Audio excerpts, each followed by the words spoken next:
咁啊，今日個大市就麻麻地啦。咁啊，今朝咧其實都跌得比較多少少㗎，呢個恒生指數。咁啊，琴日嚟講咧，其實都上穿咗咧之前24,700點嗰個高位。咁啊，但係就唔算穿得太多啦。咁啊，穿咗200點。咁但係收咧，其實都係收喺24,700樓上。咁但係今日咧一開始咧，其實最高嘅時間咧都跌超過400點嘅，咁所以暫時整體嚟講咧，個勢咧好似25,000點左近咧就開始有啲比較明顯啲嘅阻力㗎啦。咁但係咧記住啦，因為始終咧整個第一季即係今年2025年第一季咧嗰個股市個港股嘅表現係相當之好嘅。咁但係始終咧第一季會唔會已經完成晒佢哋1年嘅 target 咧？咁我哋就要小心啦。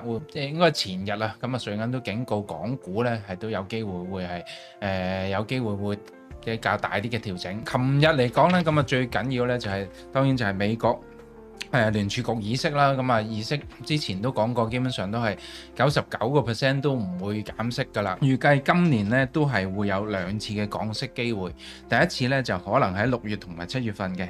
咁啊，所以咧嗰個市咧，琴日就係冇再明顯嘅跌幅喺度啦。咁啊，見到個美股咧，琴日都仲係有啲繼續輕微嘅反彈。利率政策方面咧，鮑威爾就話聯儲局咧都唔會好急咁去調整佢哋嘅政策立場嘅。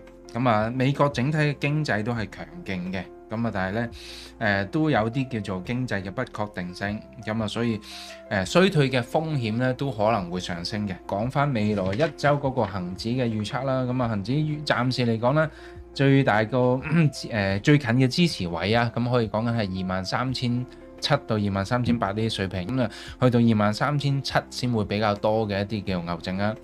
咁上面咧明顯阻力啦。咁啊，之前雖然穿咗24,700，咁但係都企唔穩啊。咁我哋都睇翻24,700會係一個恆指一個阻力嘅位置啊。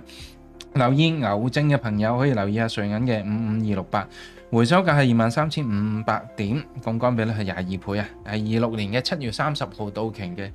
咁啊，如果留意睇淡嘅朋友可以留意下呢個紅證50922啊，50922就回收價係24,888點。咁啊，槓桿比率51倍。咁啊，但係呢隻咧就到期係比較快啲嘅，25年嘅4月29號到期嘅。咁啊，所以要小心啦。咁呢隻咧係匯豐嘅紅證啊。咁啊，記住啦，買衍生工具，尤其是牛熊證咧，就有機會接受呢個全盤損失嘅。咁所以就大家做對沖就唔好當一個正股嚟炒啦。